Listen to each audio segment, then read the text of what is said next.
I have a unique perspective on Choate. I grew up in Anna in the 60s and 70s, and it is beautiful, God's country, I can tell you that. And my heart still remains there because it was home to me for so many years.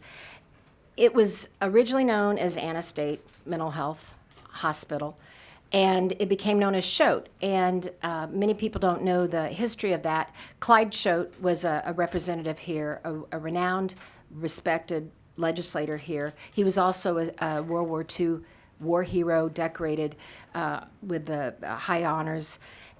And he was an advocate of Choate.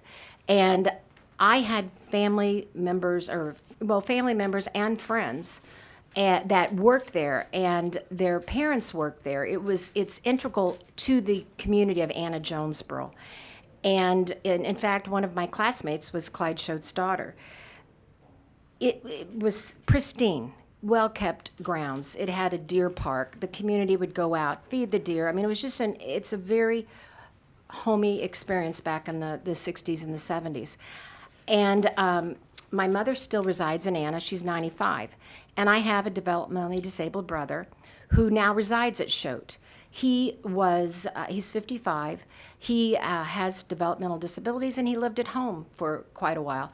It was discovered he had type 1 diabetes, and it was very difficult to monitor him in his 30s. He tried group homes, and they just didn't have enough monitoring and medical staff to help with his needs. And so that my mother and stepfather placed my brother at Choate, and he's been there about 2 decades. So my family has had oversight there for decades.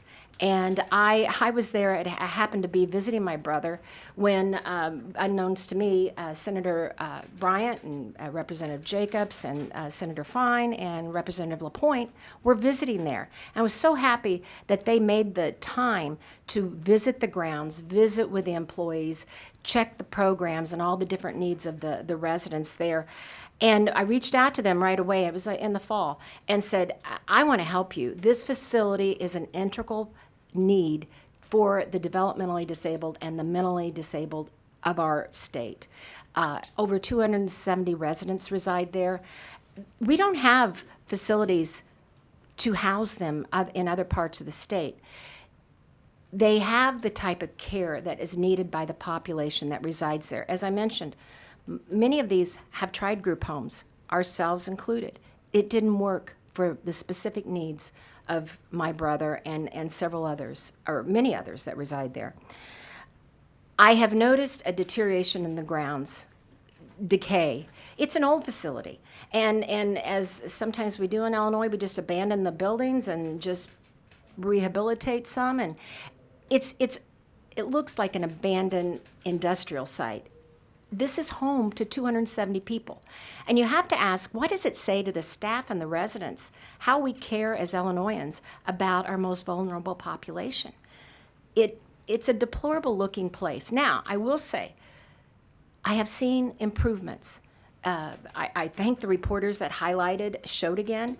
I've visited and written Director Howe and the people involved, the governor's office as well, of our desire to work with them to find workable solutions to improve the conditions of Choate for the workers and certainly, most importantly, for the residents there. We have doable solutions, and we're willing to work with them.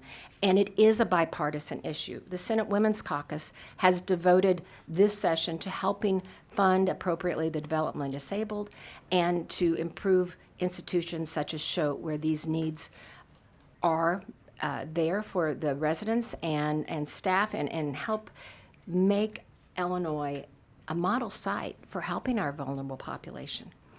So I want to say that our Senate colleagues have been open to a hearing. They got the letter on Friday. We had a Monday holiday. Some of them thought maybe we were blindsided by us bringing this forward, but we can't hesitate when we hear the governor talking about several times over the past few days about closing this institution. We went through when the Jacksonville Mental Health was closed. We went through when Murray Center was threatened to be closed. When you hear that, often you need to get in front of it because decisions are being made, and we want to say, hey, this branch is open to working with you and doing solutions. And I don't want to minimize the ones that have been hurt or harmed there.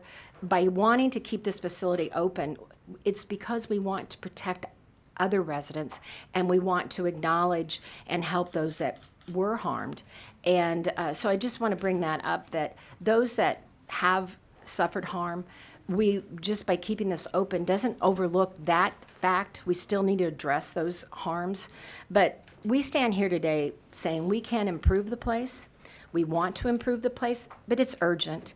The needs are real. When we keep hearing of these investigations, we can't say, oh, let's do a task force. Let's study that. No, we need to take action. And there's things that we can do. They've been outlined. And so I thank you for your attention of this most important issue.